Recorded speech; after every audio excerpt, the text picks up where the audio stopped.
then there it is. I want it just under my line of sight, so I'm not coming here and then lifting the gun. Remember, this is the visual plane. I don't want the gun to supersede that and then fall. Present the pistol up, lead with the muzzle, lift the rear sight in using the grip, and now my sights are in line. It's an 870.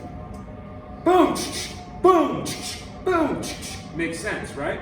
Not boom, boom.